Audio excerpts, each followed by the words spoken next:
Okay, finally, 1 year later, after we had a very good time together on Ross Tomkins event where we talked about acquisitions. And so we've been back and forth many times to make this happen. One reason I really like to share with you him and a piece of his knowledge is he is doing real deals. He's not just talking about deals, he's doing more deals than he's talking. And I really like that. And also, he's very authentic, what I really enjoy more than anything. He's working in the health sector. He cares about the patient more than the money. And that's rare. And that's something I would like to bring to people's attention, that who is the end customer and how can you serve them the best, rather than putting a just monetary focus. So, Ross, welcome. Finally, here we go.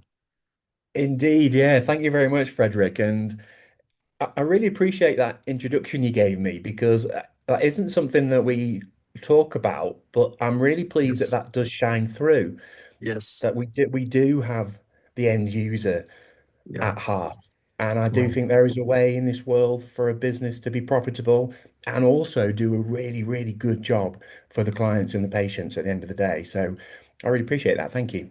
Yeah, and also you got a perfect book or audio voice because your personal values shines through. At least I perceive you when I listen to you as authentic and trustworthy. And I write a lot about trust. So that's enough with compliments. Let's jump into the action. So one reason why we're on this call is we move in similar circuits. So Ross is part of the group of people who I appreciate because they're more focused on actually doing the deals than training. But you're like me, you're connecting people. So how have you connected people, both in terms of like the learning side, deal side, and in the acquisitions once you actually bought it? So how can you be a connector?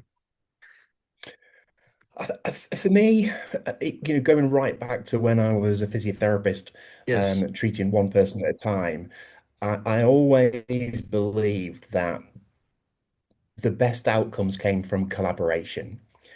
And when I started our first business, and I still had this spirit of collaboration, I found I came up often up against resistance as other business owners wanted to keep their little area for themselves and not share. And I always found that really strange.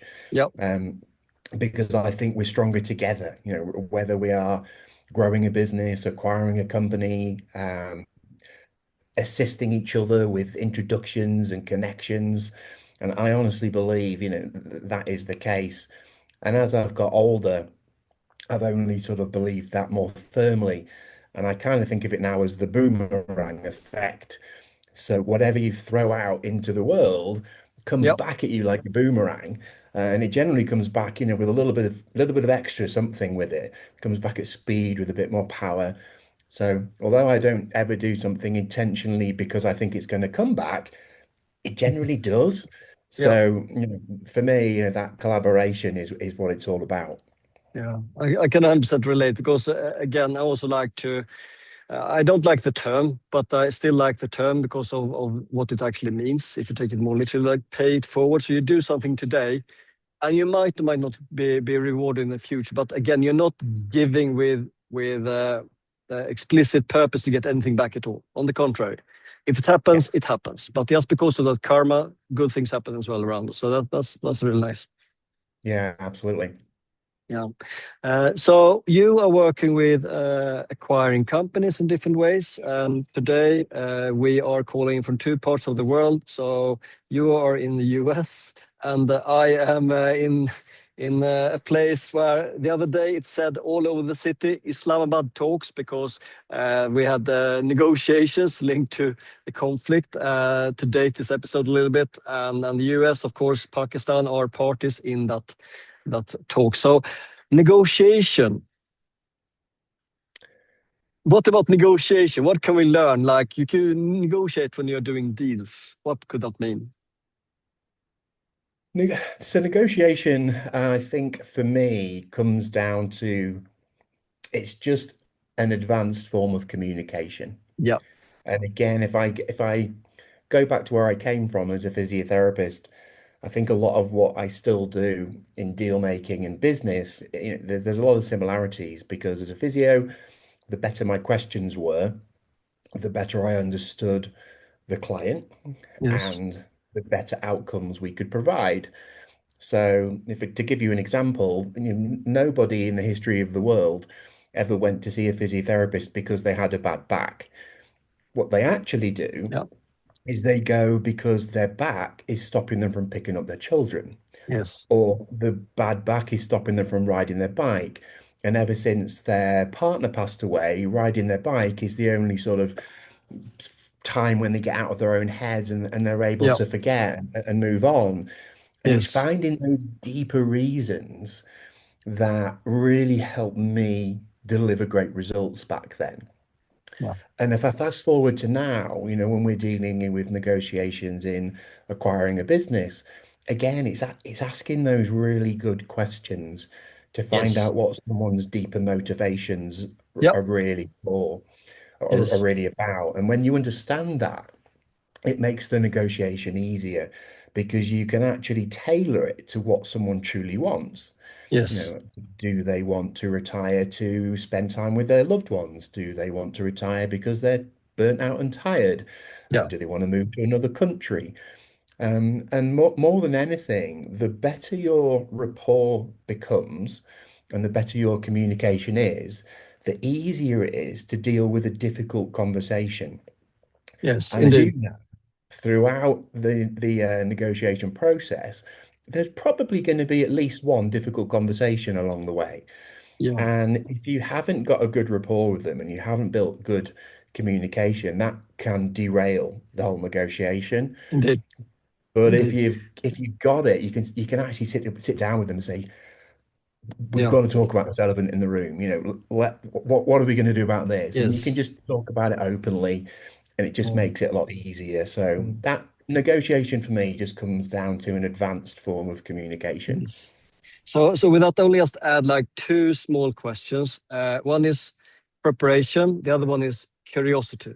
So both those two can do exactly what Ross just said there to help you to be more prepared.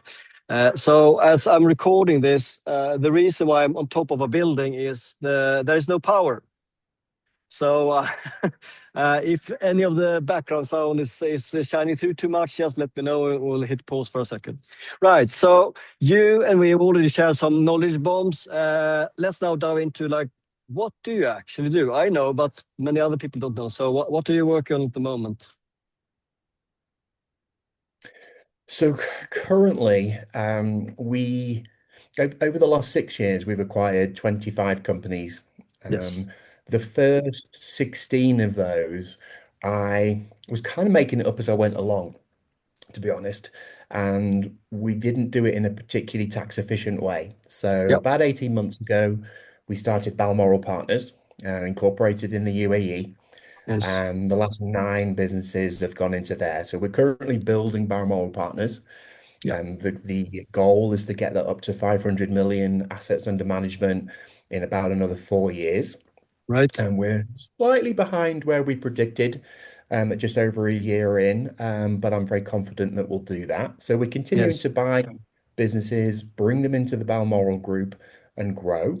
I'm currently in the US, as you mentioned, Yes. because we want to really bring a lot of attention into the psychedelic space, actually, Yep. which Yep. I truly believe has got huge potential to help treatment-resistant depression, anxiety, PTSD, as well as a lot of other mental health problems, in a really safe way. So that's where I'm focused at the moment and why I'm over Yeah. here.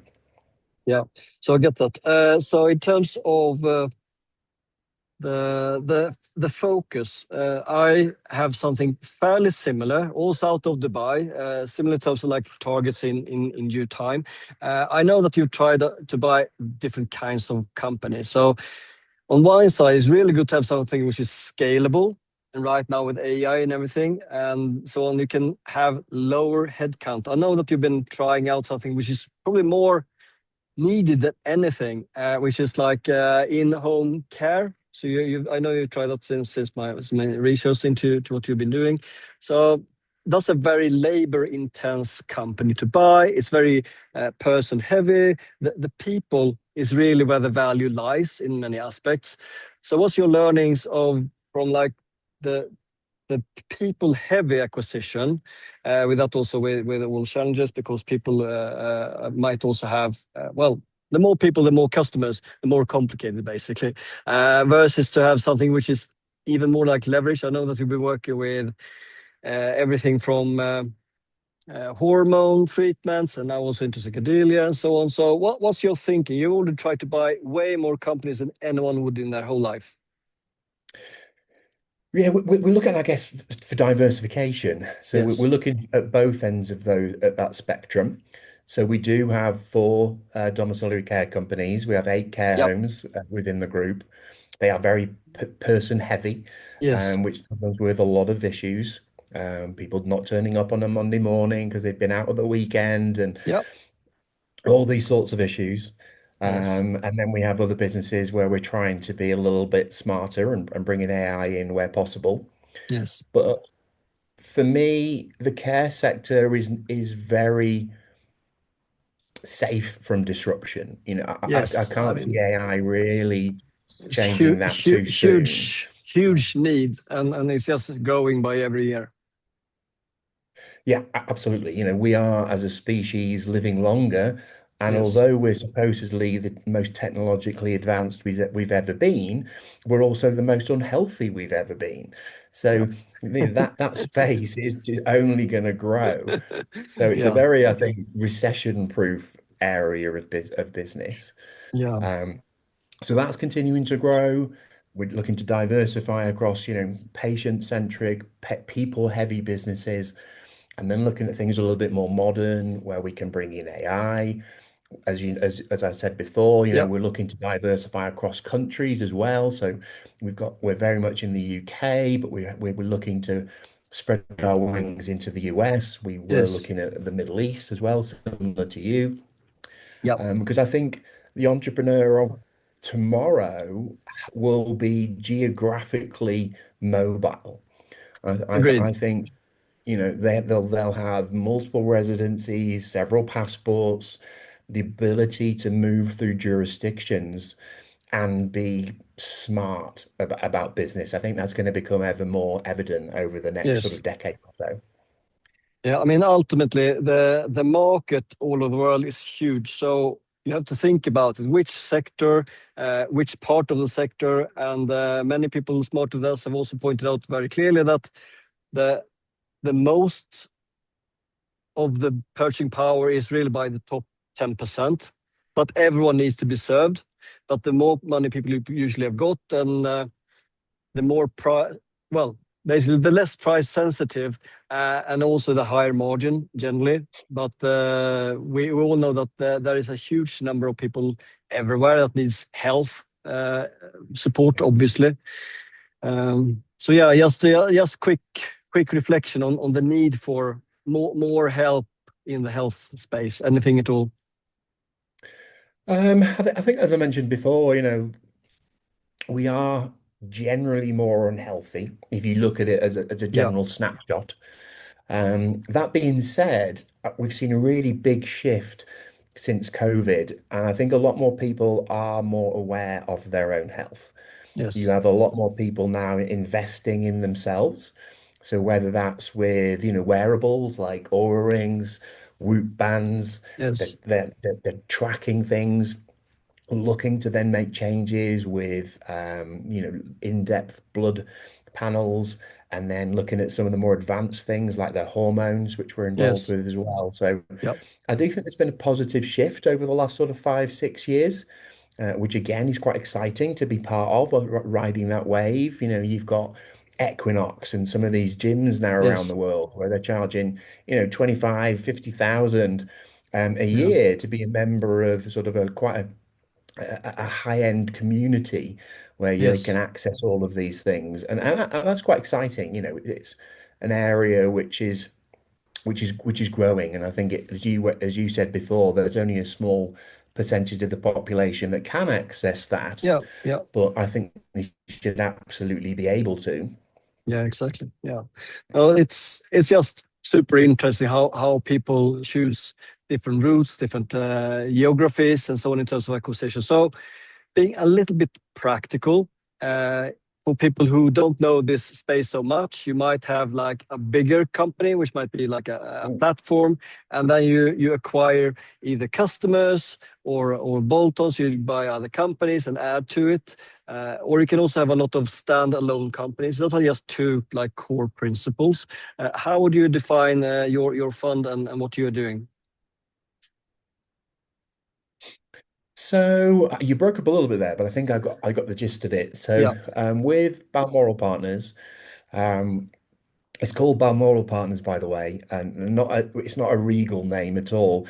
It's actually a nod to how we got started. So yeah. the very first business we acquired was Balmoral Physiotherapy All right. back in 2019. So it was like a nod to the past. Yes. Um, but how it's set up is that is our holdco. And underneath that, we currently have 10 verticals, Yeah. and each one of those verticals is acquisitive. The Great. goal is to have 20 to 25 businesses, all standalone businesses that can tap into their own areas of growth. So some of them are funded with debt. So we own 100% of the equity. In many of them, we look for a partner, an Yes. expert in that field. We are we have certain expertise, but we certainly don't profess to be an expert in everything. So we'd often look to partner with someone that can bring that real knowledge of a particular area. Yes. And for that, we may well then bring in an LP as well. So we might look to bring in a family office. We might bring in an angel syndicate or a high net worth individual that wants to diversify. Yes. But the beauty of that is, each individual business operates under its own silo. They have their own senior management, Yes. and that leaves us free at the holdco level to just have fabulous conversations, to meet great people, Yes. have conversations like this with you, and really just to go back to what you said before, collaborate and connect people. Yes. No, that's really good. So uh, we have on one side you can put many companies together and you got like a high evaluation just because it's bigger as a whole. Another way is more tactical or strategical value creation. What kind of value creations do you use, like as a principle or just as examples to add value to the individual Um, companies as a whole? yeah, so we have three ways. So if a business joins Balmoral and it Yes. sits as, let's say, the very first company that joins in that particular vertical, it would become what we call our platform company. Yeah. Got it. And there are three ways we look to grow that. So we're going to look to grow it organically. So how can we grow through normal marketing means? The second way we're going to look to grow that is with the inclusion of AI. So how Okay. can we improve things, speed things up, compress time for people? And then the third way is through acquisition. So can we bolt in other businesses to that business and help it grow more quickly? So the value creation comes if you look at that Venn diagram, with Yes. AI, marketing, and acquisition. Each one of those we're looking to input into every business that joins. And then you also have, of course, the cross-selling and the cross-saving that's possible Okay. across the group as well, Yeah. because certain things can be shared. So we have my business partner and our CFO that sits Yes. across the top. We have a head of marketing that can oversee things that sits across the top. Um, so therefore, there's quite a lot of savings that can be made as well, because rather than each business have to, pay really high Yes. salary for someone, that can be shared. Yeah.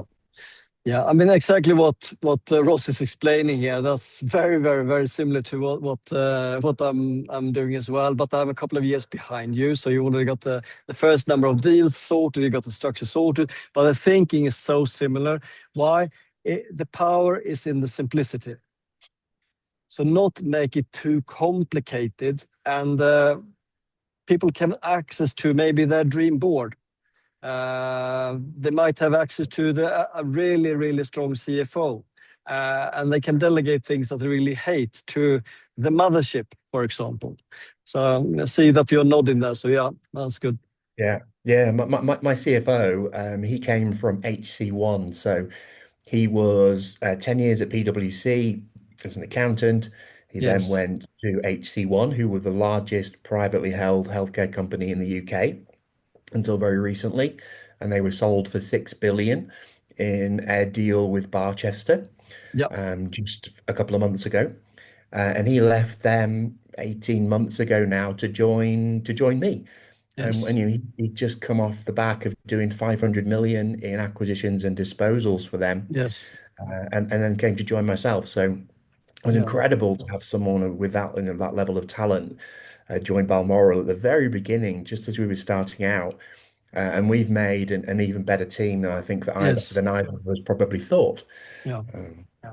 Well, that's cool. And also one way, if you think about you're sitting there, you got nothing, and you just got an idea. One way to move faster is, like Ross said, by collaboration with the best people you can find. And one way to do that, like in this case, your CFO, he was most likely working for a very good salary, but now he can have a salary, and for the first time maybe in his life, not necessarily, he can now have equity in what is being built together. So the power of equity for you as a founder, every percent matters, but don't be so greedy with the percentage so you don't give shares to people joining, of course, for a performance and with conditions. But that's something I like. What do you think about that? Very much on the same page as Yeah. you, Frederick. Yet again, I think great people should be rewarded with equity, Yep. and it can make a massive difference. If I think about James, James had come from a really huge equity shares that he has now. So Yep. not only is he able to partake in these deals on a personal level, but he gets more benefit from the upside as Yes. well. So it feels like he's making much more of a difference. Yeah. And also, if you think like creatively as well, so you might have people trading in their shares into shares in the mothership. That's just one way to do it.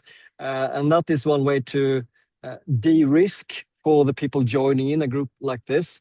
At the same time, you might want to have some icing on the cake. So yeah, everyone like to work harder, but there might also be some kind of like equity kicker if they meet certain criteria. So just like you might have in a normal sale of a company, some kind of bonus and Oh, earn out you've completely cut out.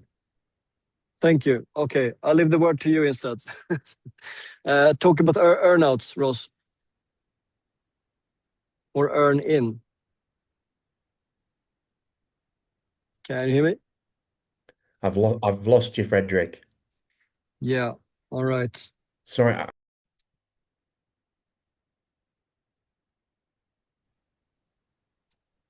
Okay. Can you hear me?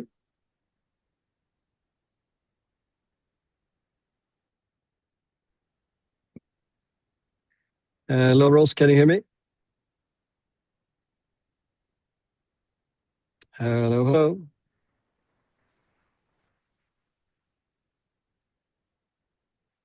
Ross, can you hear me? Hello, hello.